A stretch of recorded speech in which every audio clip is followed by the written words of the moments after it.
ce nouvel épisode de Priscilla's Journal. Je suis Priscilla, votre hôte, et aujourd'hui le sujet est comment créer une routine qui te ressemble et surtout comment sortir des routines parfaites que l'on peut voir sur les réseaux sociaux.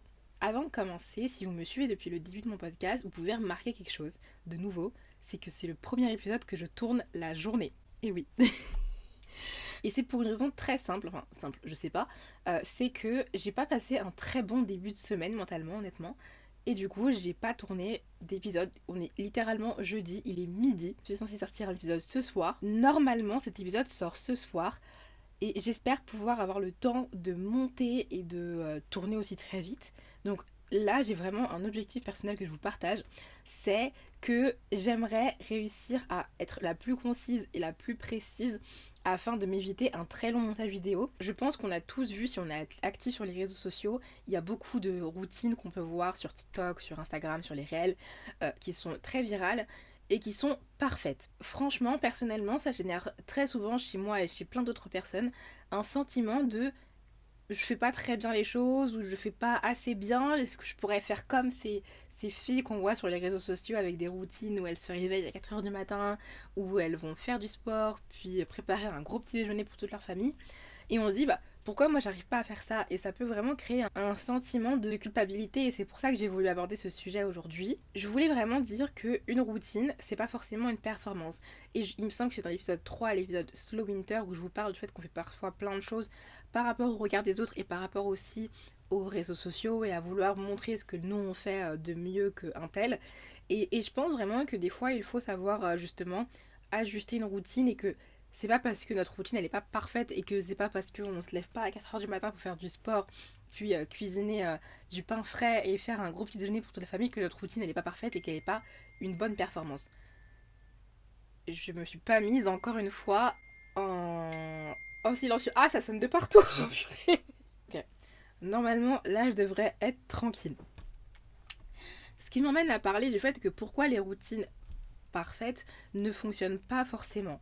Elles sont souvent irréalistes déjà et très ambitieuses. Comme je l'ai dit, c'est très rare que quelqu'un arrive à se lever à 4h, 5h du matin, commencer par faire du sport, préparer un grand petit déjeuner pour plusieurs personnes, faire 53 000 choses, lancer une lessive, faire à la vaisselle, enfin, personne n'a le temps de faire ça tous les matins. Et peut-être que oui, il y a des gens qui arrivent et tant mieux pour ces personnes-là, mais je pense que pour la majorité des gens, c'est pas possible de réussir à faire tout ça, surtout si on a un travail après dans la journée. Je trouve aussi que ces routines, justement, elles peuvent créer de la culpabilité. Je me souviens qu'à un moment donné, je crois que c'était il y a 2 ans, j'essayais de faire du sport tous les jours. Et vraiment, je m'y tenais tous les jours. Je faisais du sport. Et donc, oui, tous les jours, je faisais du sport. Et ça marchait au fond parce que j'ai réussi à tenir peut-être, je dirais, 6 mois à faire du sport tous les jours. Mais bah ça faisait que des fois j'annulais des choses qui étaient peut-être plus importantes parce que je me concentrais sur mon but de faire du sport. Et aussi je culpabilisais quand j'arrivais pas à faire une séance de sport très très longue et que du coup je faisais une séance de sport que de 20 minutes alors que déjà 20 minutes c'est beaucoup.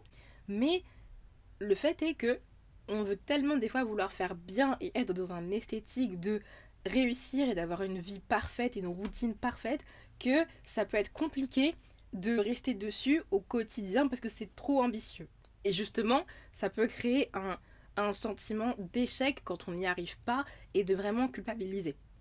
Alors, ça m'amène à vous parler du coup de la routine qui me ressemble. Personnellement, j'ai réussi à instaurer une routine chez moi depuis environ le mois de septembre et qui pour l'instant n'a pas forcément bougé.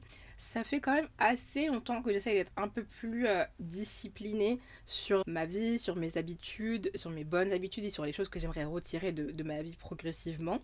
Et du coup, je pense que ça fait quand même, en tout cas au moins depuis le mois d'août, où j'essaye d'être un peu plus disciplinée, en tout cas sur ma routine du soir. Et depuis septembre-octobre, j'ai réussi aussi à instaurer une routine du matin. Et personnellement, c'est une routine qui est extrêmement flexible. Enfin, la routine du matin, elle est flexible. La routine du soir, un peu moins. Mais j'y reviendrai un peu plus tard dans l'épisode. Elle est aussi adaptée à mon rythme. Parce que justement, comme j'en parle, c'est qu'il y a des personnes qui peuvent peut-être réussir à se lever à 4h du matin et faire du sport, préparer un gros petit déjeuner. Mais personnellement, on n'a pas tous la même vie. Ma routine, elle est adaptée en tant que personne de 26 ans, célibataire, sans enfant, qui travaille de chez elle. Enfin, ça fait que c'est une routine qui est déjà beaucoup plus flexible. Et en vrai, je pourrais me lever et faire un petit déjeuner, mais j'en ai pas spécialement envie.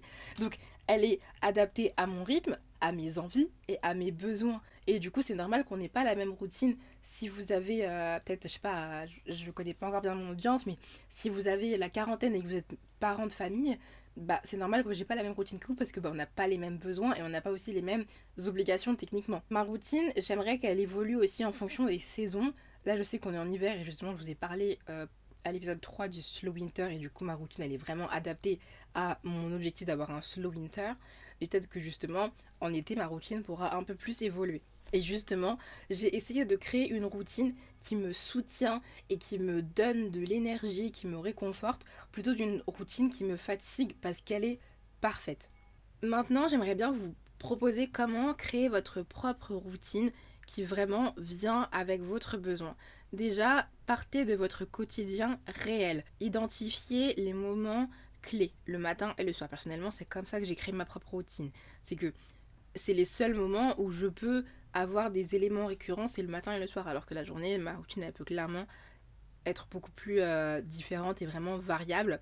Alors que le matin et le soir, je peux vraiment avoir une routine qui m'est propre. Justement, partez de votre quotidien, c'est vraiment identifier quelles sont justement vos contraintes, vos problématiques. Est-ce que vous avez des enfants? Est-ce que vous avez un travail? Est-ce que vous télétravaillez? Est-ce que votre travail est loin de chez vous? Est-ce qu'il est plutôt près?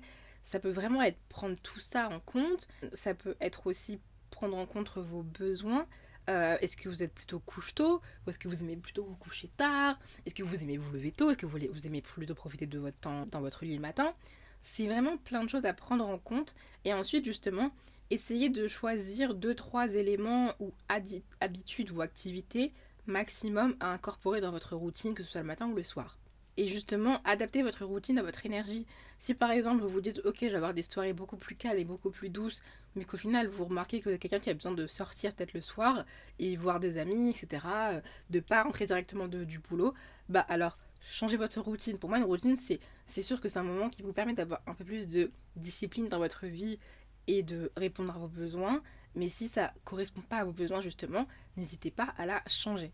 Ce qui m'emmène à vous parler de ma routine personnelle. Déjà, il faut savoir que oui, j'avais une routine idéale de base, donc comme je vous ai dit, de vouloir faire du sport tous les jours. En général, avant, ma routine qui était vraiment beaucoup trop, je pense pas adaptée à moi et à ce que j'avais besoin, c'était que je me réveillais, je prenais mon petit déjeuner, je sortais mon chien et je faisais du sport. Et en général, j'essayais de faire 40 minutes, voire plus de sport tous les jours. Puis je prenais une douche et à ce moment-là, je créais du contenu aussi sur les réseaux sociaux. Donc j'essayais de créer du contenu sur TikTok. Et honnêtement, ça me convenait pas du tout. Donc voilà.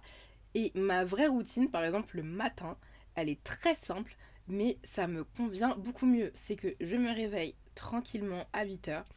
C'est vrai que je me suis quand même fixé cet objectif de laisser un réveil en semaine à 8 heures, même si je travaille à mon compte et que du coup j'ai vraiment aucune obligation et aucun... Si je voulais, je pourrais dormir jusqu'à midi techniquement. Mais je préfère quand même avoir ce rythme. Et de toute façon, moi je suis quelqu'un qui est plutôt du matin de base. J'aime bien me lever tôt. Donc en général, je suis même réveillée avant mon réveil. Donc je me réveille à 8 heures. Je prends mon petit déjeuner devant des dessins animés. Oui.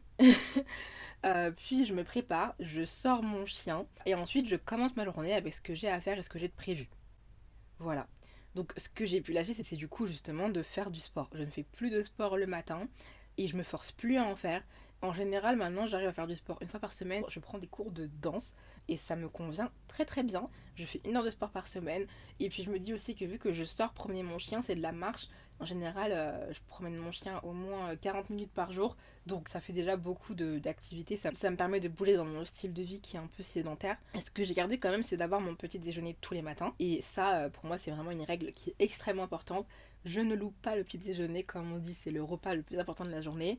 Et justement, c'est quand même une routine qui évolue parce que, comme je vous ai dit, je crois pendant le slow winter, c'est que en été, je vais plutôt être matcha le matin, alors que en hiver, ça va être plutôt un thé ou un chocolat chaud, en général, plutôt souvent. Et c'est ce qui change, quoi.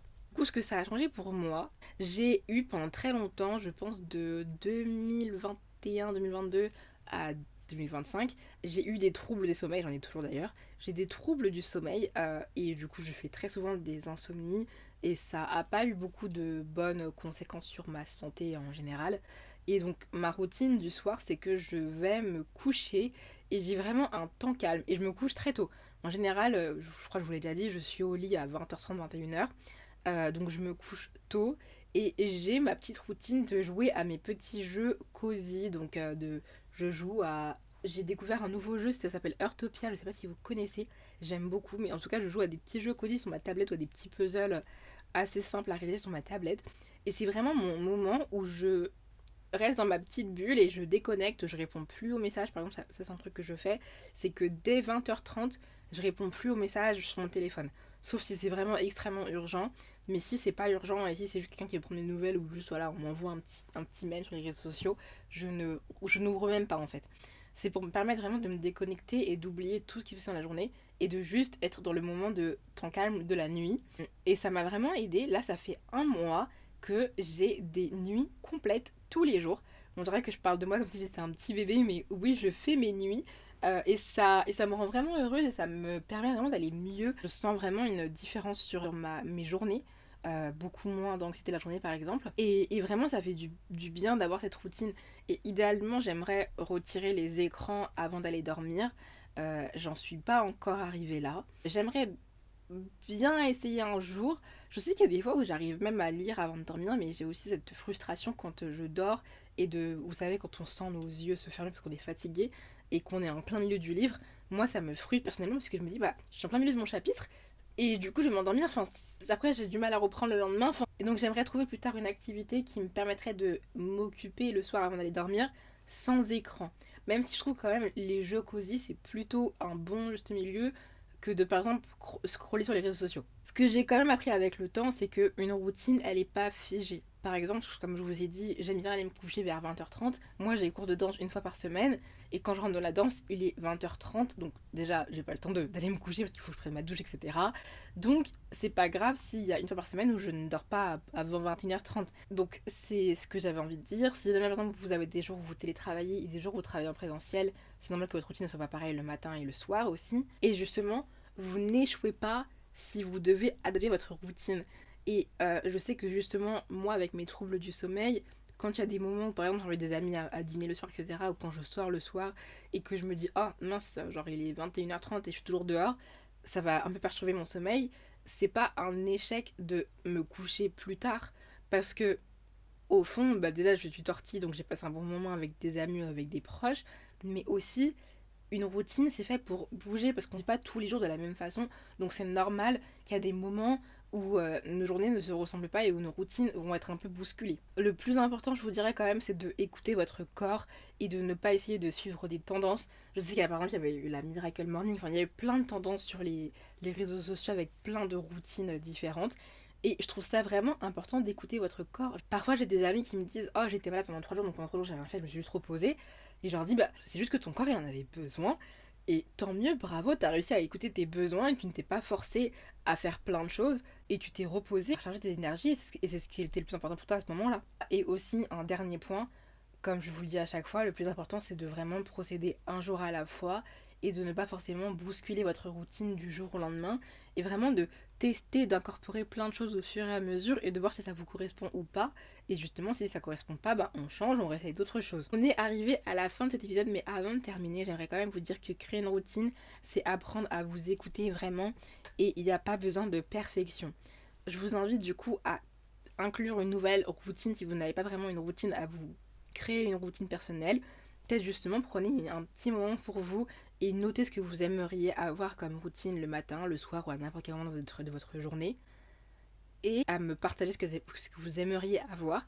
Et si jamais vous avez déjà une routine qui vous correspond et qui est parfaite pour vous, n'hésitez pas à la partager en commentaire.